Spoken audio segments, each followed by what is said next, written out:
Jada. I have been a donor mom for the last 15 years. I told Len I was so excited about this because it is the 15th anniversary of me being a donor mom.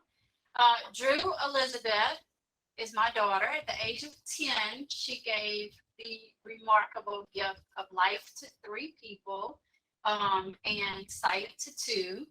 Um, she was a mess. um, to know Drew was you just fell in love with her instantly. She had the biggest blue eyes, and it's what caught everybody's attention. Um, People would say, "Oh, her eyes are as blue as the ocean," and it's kind of funny when I was digging for pictures today. I hope I can do this. I found this picture from one of her soccer coaches, and he mailed me a postcard after she passed and said, "I'll never forget those huge blue eyes." And I hope I can do this right. She was a blue-eyed blondie. And let me show you this other picture. She was a cutie pie. And here's my favorite picture of all time, the 3 of them together. This was the Christmas before, Christmas of '06. So, cuties. Yeah, that was the first thing that people noticed about her. I remember one time we were in Kmart. She was a toddler, and this elderly man walked up to us, and he said, "I could go for a swim in those eyes. They're so blue." And I said, "Yeah, definitely." Very, very competitive, in-your-face kind of kid. She was our athlete. She played soccer and softball, and she was very loud. She had a loud, hideous laugh, and she was the life of the party everywhere she went. If she was at soccer on the sidelines, I swear you could only hear my kid. If she was at softball, she was the tiniest. She was very petite, 10-year-old, but she was the loudest, and she had the most determination and the biggest drive of any little girl ever. I think my favorite thing about her was her determination, and I'll never forget that she wanted to try out for the primary school dance team. And first of all, me as a mom who just played sports, I didn't dance. I thought, we don't do that. We don't dance. We play sports. And so, and then my second thought was, what primary school has a dance team? And so in 2nd grade, she tried out for Santa Primary's Covette's dance team, and she didn't make it. And so, and I had her little, oh, it was horrible, horrible. We both cried and cried and cried because she didn't make it. Well, so the next year she went to try out, and she made the dance team. And we're like, oh my gosh, this kid's determination is amazing. So I love that about her. She had a fighter spirit, and I always say she didn't look anything like me, but the apple did not fall far from the tree. So she definitely gets that from her mom. And my favorite of all qualities about Drew is she was so compassionate. She was such a little old soul. She had such a giver's heart. No matter what, she shared, like before she even was taught how to share, and that was just so sweet about her. And the tightest hug ever. Like she gave you, when she hugged you, she hugged you. And I love that about her. And so I always tell our other kids, it's like, okay, if you're gonna hug me, you hug me. So anyway, it was very special. Her organ recipients, we had the pleasure and the honor of forming a friendship with her kidney pancreas recipient, Steve, in Texarkana, Texas. And we really have formed this amazing friendship with this family. And I love that. I just love that about that. I feel like he was a brother to us. And the family has all become great, great friends. And so, okay, I said I wasn't going to cry. So, pardon the tears. Jada, if you didn't cry, we would think, wow, she's really amazing for telling this story and not being able to cry. So, okay, okay. Oh, 15 You're years fine. Later, 15 years later, I still cry. Of course.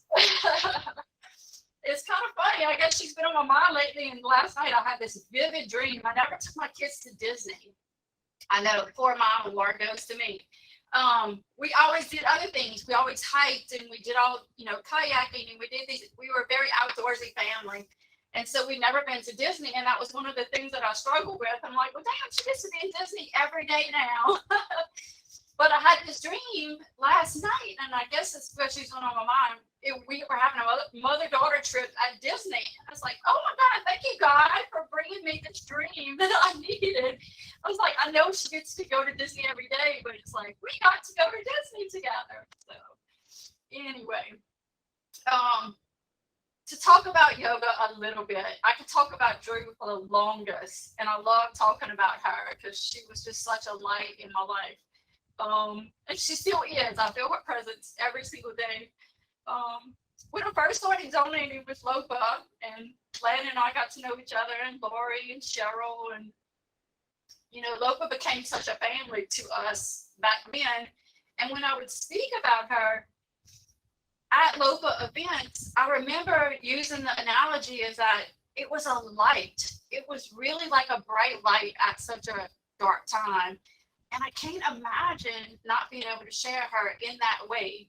And then we became such good friends with her recipient family. And I'm so grateful for that. We went from initially that we weren't going to meet anybody. I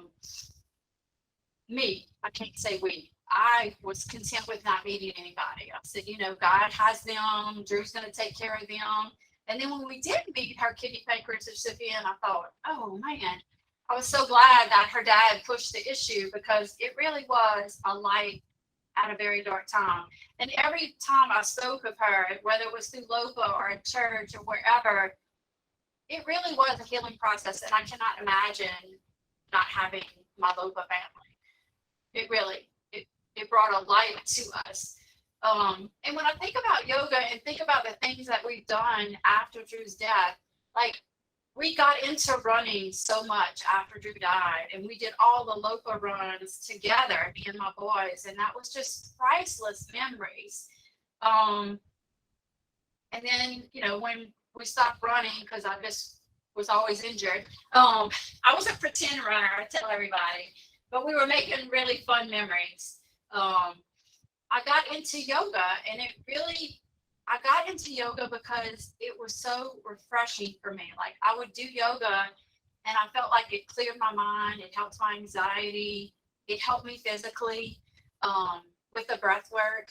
And the word yoga, just a little history about it. I don't know if anybody does yoga, but the word yoga means union. It's union of your mind and your body and your breath.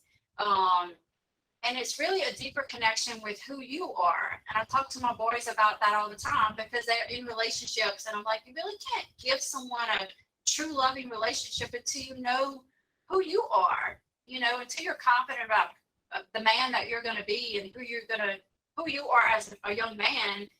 That's when you can really fully, engage in a relationship. And so when I think about yoga and the union of yourself and then sharing yoga with others, LOPA brought me that same thing, that connection with just beautiful people. And like right here, all these beautiful people on the same Google Meet. LOPA does the same thing. It brings people together. It connects people, whether you're a donor mom or donor family or a recipient family. I remember meeting Steve, and it was just the awkwardness of it. I just kept looking at him like this man with my child's organs is in my living room. And it was so odd to me at first, but then it turned out to be something so beautiful. And it went from just being super weird to just a beautiful relationship. So anyway, yoga and LOPA has a lot of that in common with connecting with people. So I hope that makes sense. So has anybody done yoga before? Yeah. Is anybody going to do yoga this afternoon? Is anybody going to try? Yeah. Okay. Are y'all ready to try? Any questions? No Pam questions? has her hand raised. Oh, does that mean she's going to do it, or does she have a question? Pam I thought you were driving. No, I know, he's driving. oh, I Did you? tell you, I can do amazing things when I drive. Yeah, but I love yoga. I love Oh, yoga. you do yoga already? I do. Okay. I do.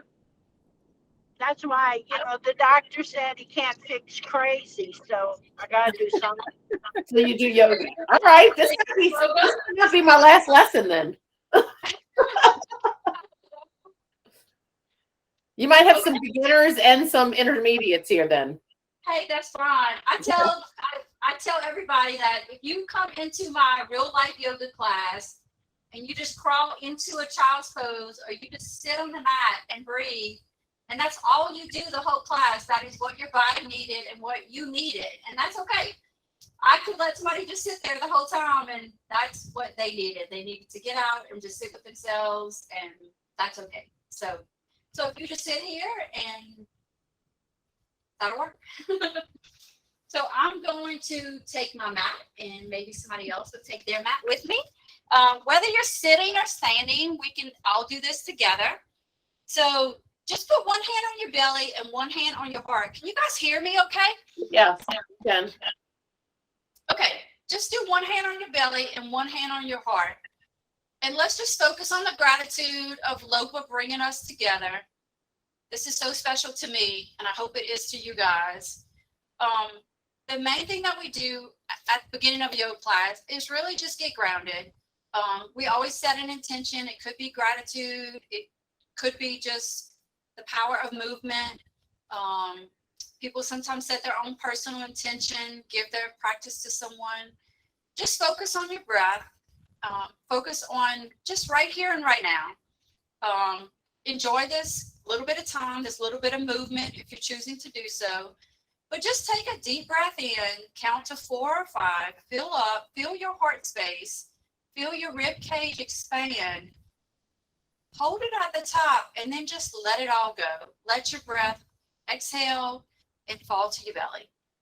And then one more time, deep inhale, fill up, feel your heart space, hold it at the top, and then exhale, let it all go.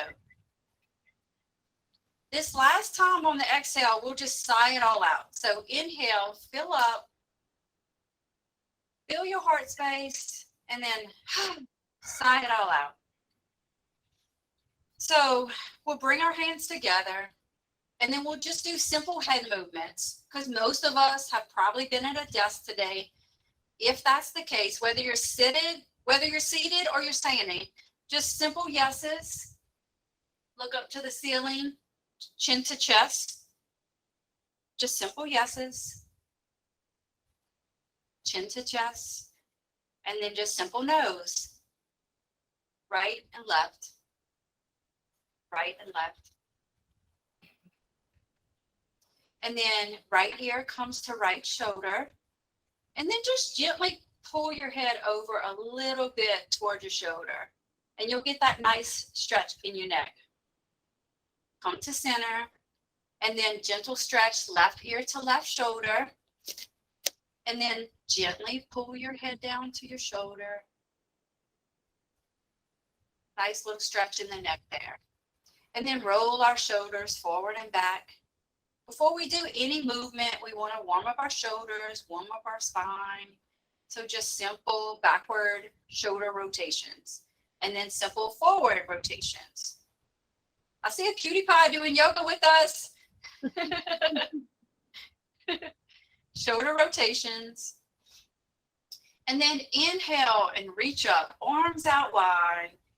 Reach up and feel yourself grow tall. Plant your feet down if you're standing.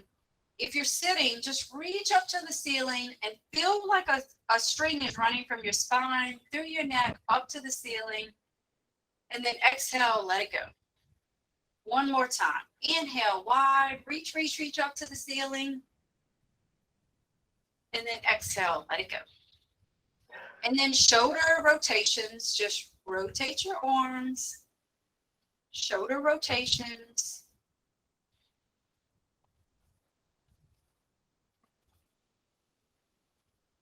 And whether you're in a chair or you're standing, inhale, reach up, grow tall, reach, reach, reach. And then exhale, forward fold. Even if you're in your chair, exhale and forward fold down to your knees. Really let your day go. Focus on the gratitude of just being here, having a good time. And then inhale, come up to a flat back, which is shoulders back. Your body's like a number 7, like you're gazing into a pond. Even if you're in the chair, you can reach up into a flat back.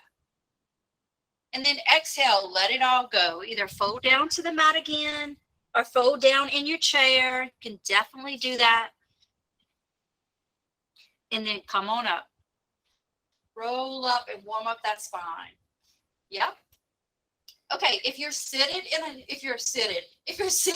a chair, pick up that right leg and push that foot out if you're sitting in a chair. If you're standing, ground down in your left foot and see if you can pick up your right foot in the back of your hand. And see if you can find your balance like this. Now, if you're in the chair, you should have your foot out to the mat. See if you can pick up that foot. And then maybe you can add your hand. Maybe you can reach up with your hand. Reach, reach, reach. Stretch out that shoulder. Nice. Everybody got it? Can you do it? Can you reach up with your hand? Nice. Okay, ground down with your right foot. If you're sitting in a chair, just stretch out that left foot long, long, and arch that foot. Flex that foot. Because when you point or flex, you're engaging all that calf muscle. So if you're in a chair, just reach out, stretch out that leg long, and flex that foot. If you're standing, ground down in that right foot and grab your left foot behind you and see if you can balance. Maybe you can balance on a wall, or maybe you can reach up. Can you grab that foot? I'm watching her. I'm watching Ashley's little girl. Nice, y'all. Nice, nice, nice. Okay. Ground down, both feet, stand tall. If you're in a chair, sitting, cross that left leg over the right. If you're standing, take that left foot and cross it over right. Maybe down at the ankles. Maybe low cross. You got it? And then reach up with that left hand. You'll reach down your right side with your right, and you'll reach up with your left. A lot of yoga is mindfulness and balance. And so we're balanced and reach, reach, reach, reach, reach to the left. And then come back to center. Nice. Okay, if you're in a chair, cross your right leg over your left. If you're standing, just cross your right foot over your left at the ankle. And then you'll reach down your left side with your left hand, and you'll reach up with your right hand. Lean, lean, lean, balance, reach. Nice big stretch along the right side of your body. Nice. Come back to center. Inhale, reach up. Take your right hand and grab your left wrist and stretch over to your right side. Nice. Everybody, either they're seated or standing. Nice stretch all along the left side of your body. Come back to center. Left wrist grabs right wrist. Left hand. I do know my right from my left, guys. Left grabs right wrist, and we'll reach over to our left. Stretch, stretch, stretch. Nice. Come back to center. Inhale, forward fold. Nice bending your knees. Let your day go. Inhale, come up to a flat back. And then come on up. Okay, so we're going to practice our warriors. So if you're in a chair, hopefully it'll be a chair that you can take out your left leg and put your right leg behind you. If you're sitting in a chair, just slide your left leg over to the left and your right leg will come behind you. If you're standing, your left leg is going to be straight forward. Your hips are going to be straight forward. And your right leg is going to, your right foot is going to be like at a 45-degree angle. If everybody can see me. That is our warrior two. You'll bring your hands out wide. You'll gaze over your fingertips of your left hand. And that is your warrior. Warrior one. You can do this in your chair or you can do it standing. Nice. If we reverse our warrior, our right hand comes down and our left hand comes up. And that's our reverse warrior. We get that big stretch along our left side, and we use all of our thigh muscles and our leg muscles. Come back to your warrior. Let's do that again. Reverse warrior, down and back, and left hand comes up. I see some pretty warriors.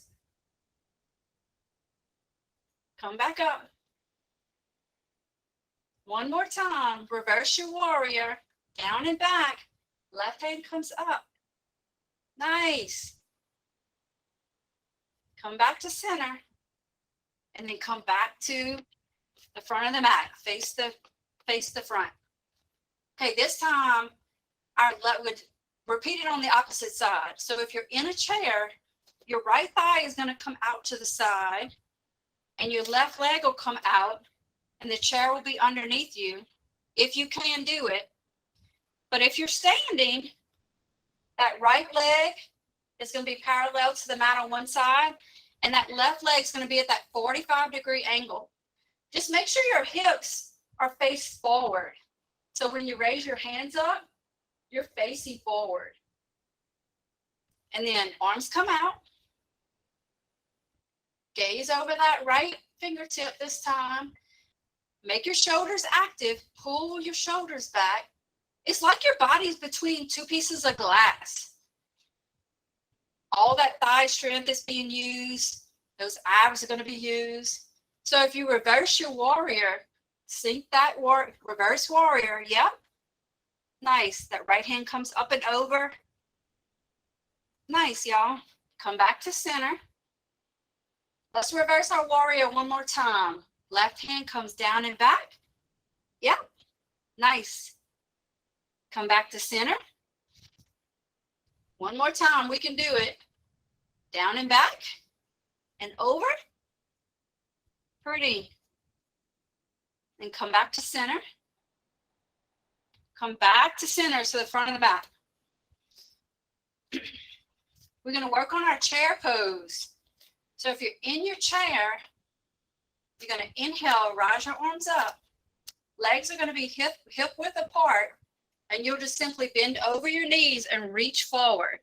If you're standing, you're going to actually sit back like you're sitting in a chair. Hands are going to be out in front of you. Deep inhales like we did at the beginning. Deep exhales. Exhale one more time and see if you can sink a little bit lower in your chair. Anybody's legs burning yet? Come on up. And then shake it out. One more time with different hand placement. So if you're sitting in a chair, put your arms back, pull those shoulders back actively, reach back, and then you'll lean forward in your chair. You'll use all those ab muscles to lean into it. If you're standing up, we'll sink down like we're trying to sit in a chair, but our arms are going to be back. Like we're gazing in a pond, but our arms are actively. And then exhale, see if you can sink deeper. And then come on up. And then shake it out. One of the things we always do in class is we work on our goddess pose, which is one of my favorites. So if you stand with your legs apart, feet out wide, point your toes out wide, and you'll do that same deep inhale, reach up, and then you'll sink those hips into your goddess pose. Try to keep a straight spine and a straight neck and just sink into that pose. Nice, nice. And then come on up. A lot of times we'll put our hands behind our back. Behind our head. We'll actively pull our elbows back, engage those shoulders, and then we'll sink into our goddess pose again. We got so much going on here. We're activating our shoulders, our thighs are burning. And then come on up.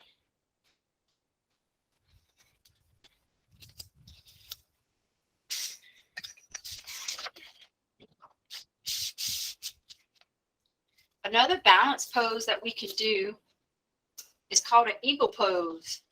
This sometimes is a little hard. So we cross our right ankle over our left thigh.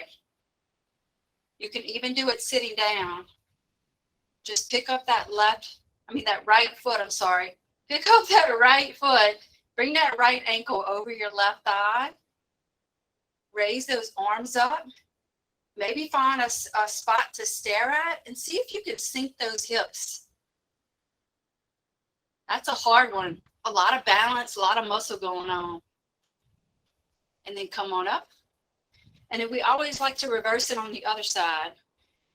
Ground down in that right foot. Cross that left ankle over your right thigh. Find your balance. It does help to stare at a spot. Get your dristy.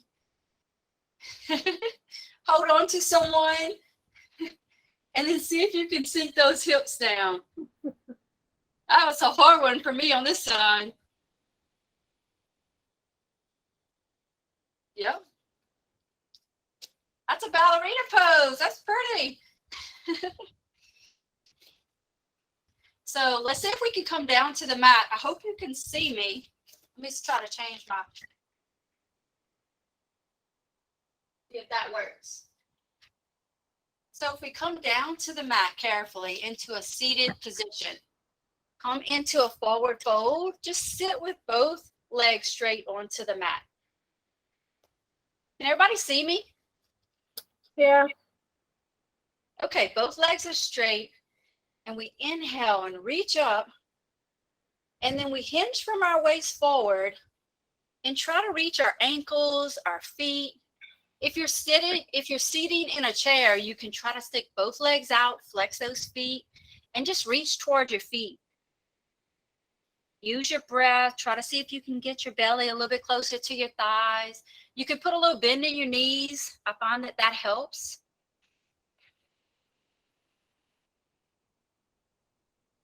Catch a breath, and then come on up. Pull your right foot into your left thigh. Same thing. Lean into that left leg. Really get a nice stretch there.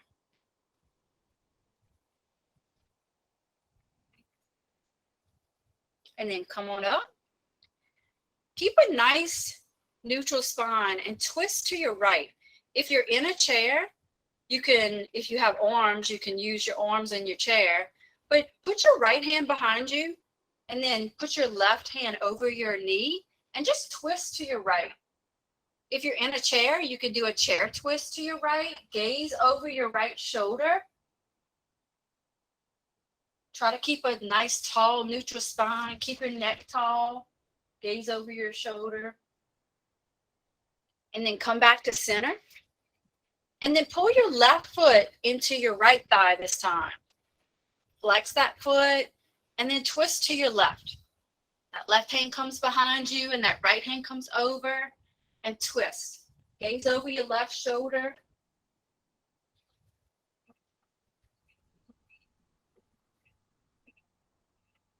Catch your breath. Maybe you could twist a little bit deeper. And then come forward. I love the butterfly pose.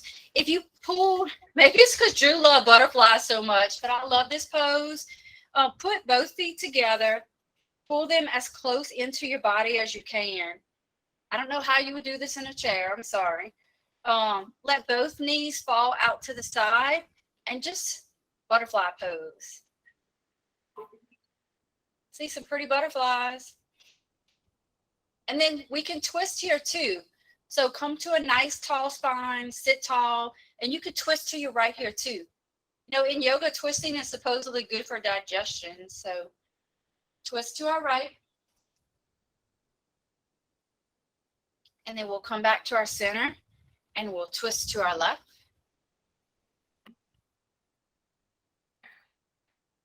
And then we'll come back to center. And then we always like to do a happy baby. But before we do that, I wanted to teach you a little bit about child's pose. So pull those legs around. I don't know if everybody, who is on their mats? Me, Lana, y'all, I see y'all. Child's pose is one of my favorite resting poses. And I always tell people, if you come to yoga and you just do a child's pose, that would be a great position to choose. So you can put your big toes together and knees out wide and just sink into the mat. Just sink down into the mat, take a resting position, and really catch your breath. Connect to that breath that we originally started with. And that's our child's pose. That's a wonderful restorative pose. It's great before bedtime. Just sink into our child's pose. We'll come back up. Another pose I always like sharing because it's such a core strengthener is tabletop. And you can do this sitting in a chair as well. So if you're sitting in a chair, you'll pick up your knees and flex your feet out in front of you. And then you'll extend your hands out, just sitting in the chair and just push, push, push. And that's really chair tabletop. Now, if you're on a mat, you can come to knees hip width apart. Your hands will be grounded into the mat. Nice neutral back, nice neutral neck. And this is your tabletop. As if somebody's drinking a cup of tea off of your back. And then you can find your cat and cows here. You can sink your belly and raise your chin. That's your cow. And then cat, you can round out your spine and tuck your chin. And you could do this in a chair too. If you're sitting in a chair, if you're seating, y'all, can I talk? If you're sitting in a chair, you can grab the sides of your chair, really extend your chest forward, and then round out your spine and pull it in. And that's your cats and cows in a chair if you're sitting in a chair. And if you're on the mat, of course, you can sink the belly, raise the spine and tuck the chin. And that's a nice restorative pose.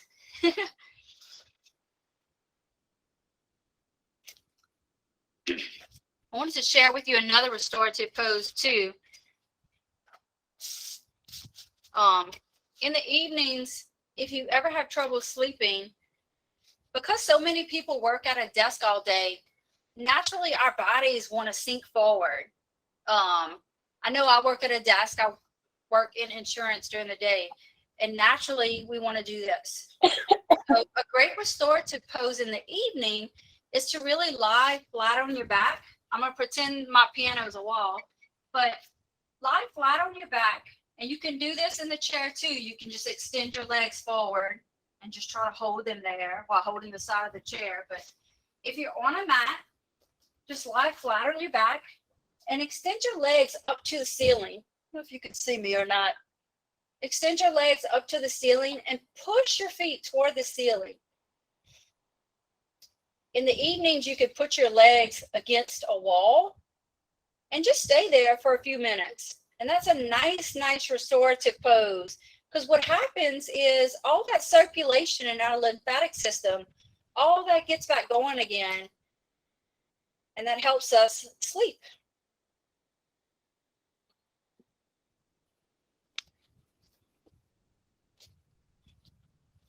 And we always end each class in a resting pose.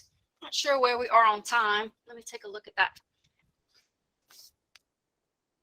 Pam has raised her hand. I don't know what to do with that, Pam.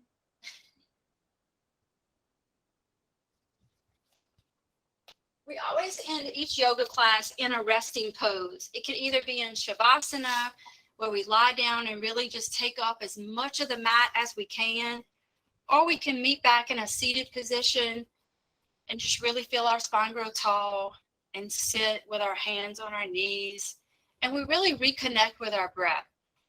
And we always end a class with the focus on the intention that we started with. So let's come to center. We'll reconnect with our breath. We'll feel our heart space like we did at the beginning. And then we'll exhale, let it go. And focus on our gratitude that we said at the beginning. Inhale, fill up, feel your heart space, feel your rib cage expand, maybe hold it at the top, and then exhale, let it all go. One more time. Inhale, fill up, feel your heart space, and then exhale, let it all go. You can sigh it out. That always makes me feel better. Inhale, fill up, and then sigh it out. You could drop your shoulders. It's really a way of just letting your day go. One last time. Inhale, fill up, and then exhale, just let it all go. I hope you enjoyed a little bit of yoga today. I love sharing my story of Drew. And I love sharing yoga too. You know, I used to use running and I used to use tennis. And when I look back on these 15 years without Drew and volunteering, I'm always using something to clear my mind. And when I'm physically active, whether it's through walking or running or tennis or especially yoga, yoga was the first tool that helped me clear my mind and helped me keep my anxiety in check. And so, and I'm very grateful. I mean, I'm grateful for yoga. I'm grateful for LOPA. I'm especially grateful for my 10 years with Drew, for sure. And I feel like we've all done so well. You know, we have our moments. You know, with a family that loses someone special to them, any tragedy like that, I feel like when one person is good, another person isn't. You know, like this year, I don't know why, but this March was Drew's 25th birthday. No. And I woke up that morning and I always tell myself, what would Drew be doing? We called her Drew Bug. That was her nickname. It's like, what would my Drew Bug be doing? I'm going to do that. It's like, you know what? I'm going to go to work. I'm going to crush it. I'm going to go to yoga. I'm going to do this. And I had all this planned. I'm going to have a great day because Drew wants her mama to have a great day. And then Brock calls me, my 26-year-old, and he has had a horrible day. And because they were 19 months apart. And so, you know, the what ifs had gotten him. You know, he's like, I know she would be the most successful kid, and she would be this, and she would be a nurse because she was so compassionate, so caring. And we always joked about that. It's like, she would be a nurse because that's, or something in that role of caring and nurturing for others because that's how she was. But he had a really, really bad day. And then Luke calls that evening, and he had a really bad day because he forgot it was her birthday. And so he was struggling with that. And that's been Luke's biggest struggle because when Drew died, she was 10. Well, Luke was 4. He was a baby. And so that's what I tell him. I said, you have all these sweet little intimate moments that we didn't have. And, you know, they have memories between, that's what I think a lot of us don't realize. Our kids have memories between them that we know nothing about. And so he started sharing things that he remembered. I'm like, well, talk to me about your memories. And he's like, Ma, remember how much she hated whipped cream? And when we would go to McDonald's to get a McFlurry and they put whipped cream on a McFlurry, she'd get so mad. I would always eat her whipped cream. And I'm like, okay, that's the sweetest, intimate memory that I knew nothing about. You know, and so he just felt much better after we got off the phone. And hey, I guess that's what family's for, you know, so.